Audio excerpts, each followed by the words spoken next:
Okay, this is Chapter 2 of the Fire Mode 4 rank attempt. So we speed through the opening here. Nodian is in trouble. Augustria is up in arms. We're gonna go save him.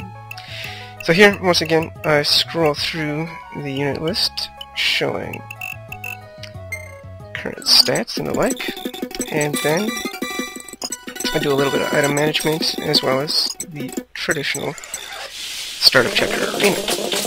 This start of chapter arena is actually a little shorter than most of the other ones, and this was intentional because I know that I get the elite ring from a drop about midway through the chapter, and so I wanted to save people who might be able to have a go at it a chance.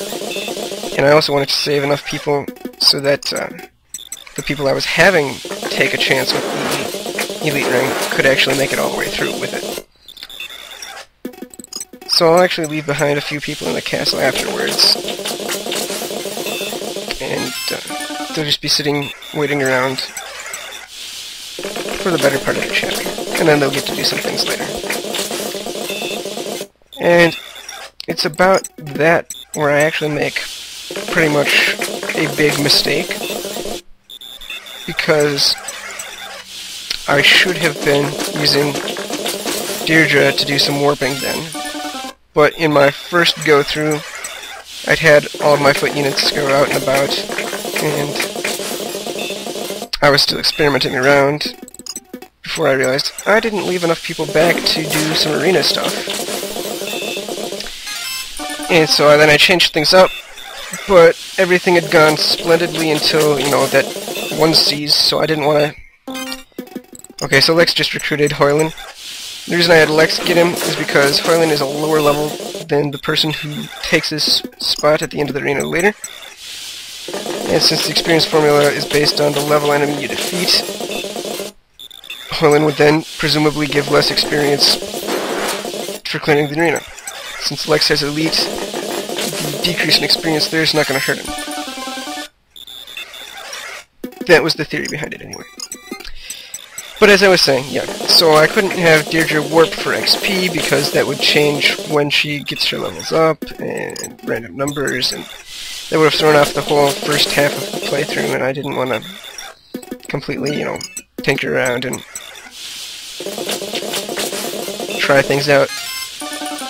In the end, I don't think it's too big of a mistake, because Deirdre still ends at a respectable level, and I'm pretty sure I can top her off in Chapter 3.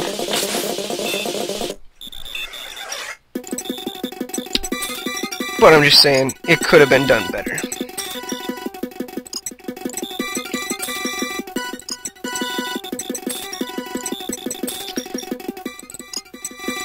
Okay, and so now we just go about actually repairing some equipment, because it's important. Unlike last chapter where I could just breeze through and not have to worry about things breaking. If I didn't repair here, I would have been in deep trouble.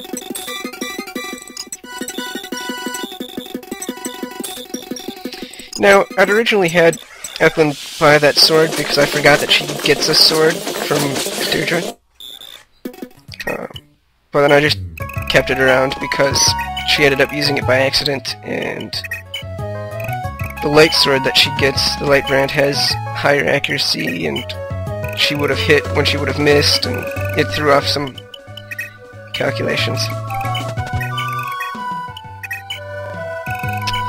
But Sigurd actually managed to fail the arena here, which was a bit of a surprise, but it was a welcome surprise because I get some free heals in. Although it turns out that heals are not necessarily that required, at least from Ethlyn. But we'll see that very shortly. Well, by very shortly I mean within the end of the chapter. Which, when I was recording, it actually took something like 4 hours straight, which was kind of a nightmare.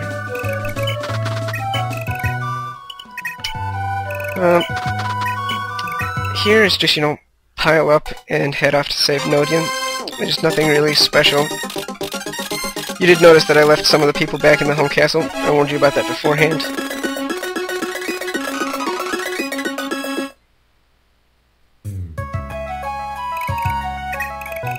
they're just chilling there to serve as a buffer for random number manipulation.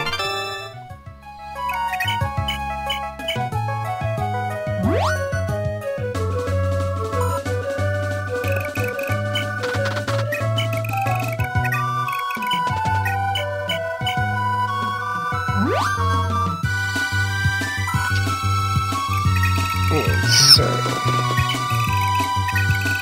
the mounted units will quickly leave the other units in the dust here. I guess I can use this time to speak about the important objectives for this map. In addition to just seizing all of the castles, you want to recruit Lachesis, you want to recruit Beowulf, you want to grab all of the droppable treasure from the bosses. Most notable are the Return Ring and the Elite Ring. The Sleep Staff and the Physics Staff they don't necessarily have to go to stave users, although I do end up giving the Sleep Staff to Deirdre, so she gets a shot with that. So I had to restart here because of the RNG oddity that I mentioned earlier in the thread, and you may or may not have seen those videos about how the enemy AI is different, even though the random numbers in the combat string are the same. And so the behavior of the enemy phase played out differently based on whether or not I'd saved and restarted from this turn, or if I'd just continued straight from, no save at all. Which caused me quite a bit of anguish trying to figure out what exactly was wrong. I had to double check, did I have the right weapon equipped on everybody? Was everybody's inventory exactly the same? Did I move in the right order? And after I narrowed down all of those variables, it was like, what else can I try? And I finally found it.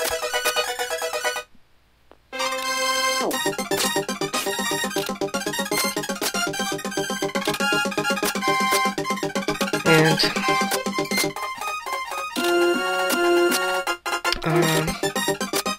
not necessarily a whole lot to say here. I mean, Lachesis' Cross Knights do a good job of guarding her. That's a good thing to do. You also want to make sure to keep all of those Cross Knights alive by the end of the chapter, so that Lachesis will get the Knight Ring. It's not necessarily best used on Lachesis, but if you don't get it, you can't pass it to somebody else.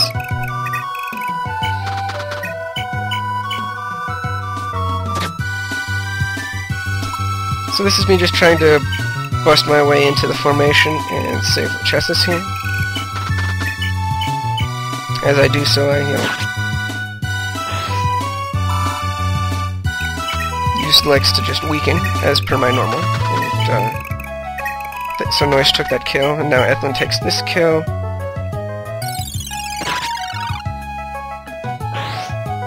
Putting Alec to her south is probably a silly idea, because it keeps him slightly further away from the trek northward, because the force gets in the way when he has to move up. But I didn't want her getting surrounded, and I didn't know exactly how well I was going to do. But looking back on it, it's like there were only 3 enemies left. There was no real threat. Okay, but now we've got Lachesis recruited. That actually will trigger a change in her Knight's AI, and they'll go on the offensive in the next phase. But they all still have the health to survive, so everything is still good.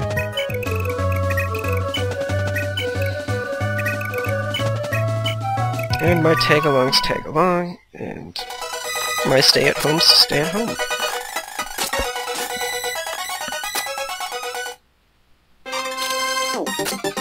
Bitter, as always, is useful bait.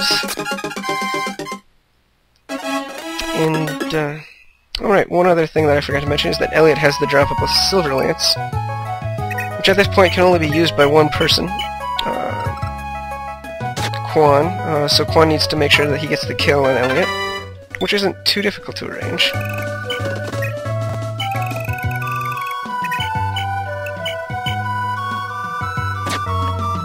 I was initially hoping for Mitter to get that kill, but when he didn't, I remembered that Lachesis can attack, so she does.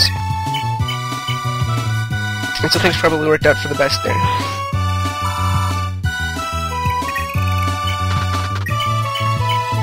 And we have let's sneak away with some chip XP here.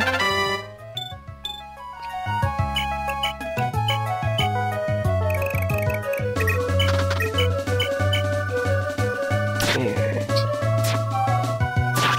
Alec gets that kill and moves northward. And you can see just how retarded his movement got by the poor positioning I gave him.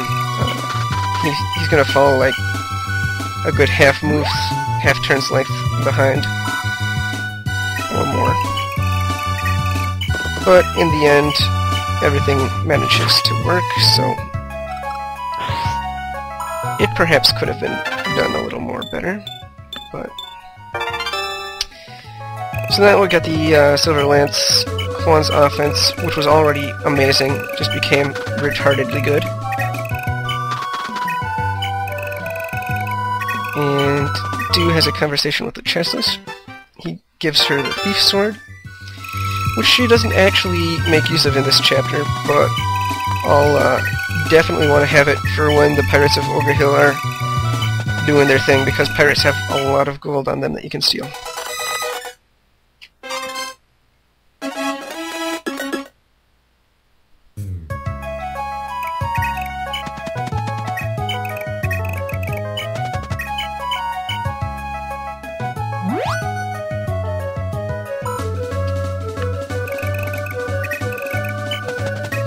And so, for the next little bit here, Lachesis is going to tag along and grab whatever heals she can for experience.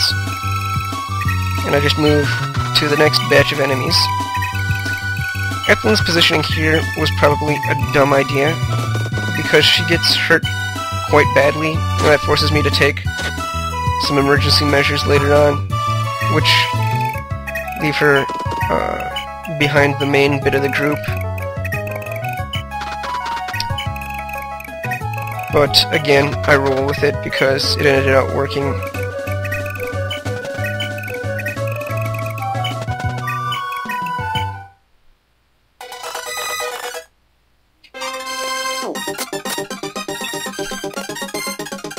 I kind of either miscounted the range or not counted on her criticalling that knight to death. But at any rate, she gets attacked twice there, and while she's not in any threat of death now, it makes maneuvering with her much more difficult in the turns to come.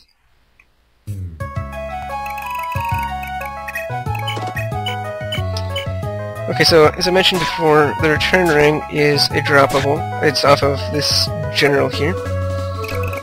And the best candidate for the return ring is, without a doubt in my mind, Ethlyn. Because she has the return staff, and she'll be returning all kinds of other people, and then after she's done with that, having the ability to send herself home is also useful. And that's what the return ring does. So, I gotta make sure that I can weaken that guy enough that she can get the kill. Now, I tried several times triggering like a lover or a sibling critical, with both Sigurd and Quan positioned like that, attacking from range with the light sword. I figured, hey, this has got to work, right? But the RNs were just not with me here, so I ended up taking the guy down to the health where she just one-hit KOs him with the light sword on her own.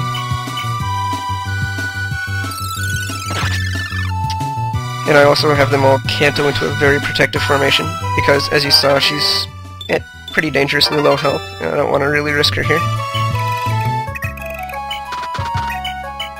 It's also why I go ahead and I take out these ballista.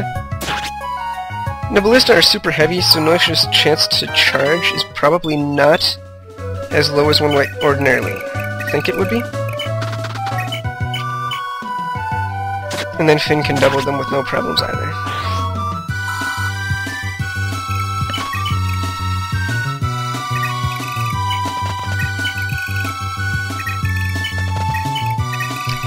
And you'll notice Arden is trekking westward.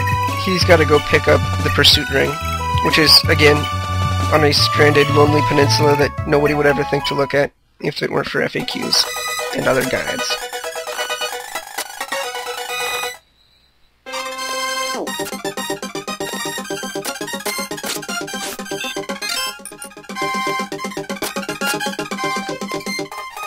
So Alva is starting to get dangerously low on health here, but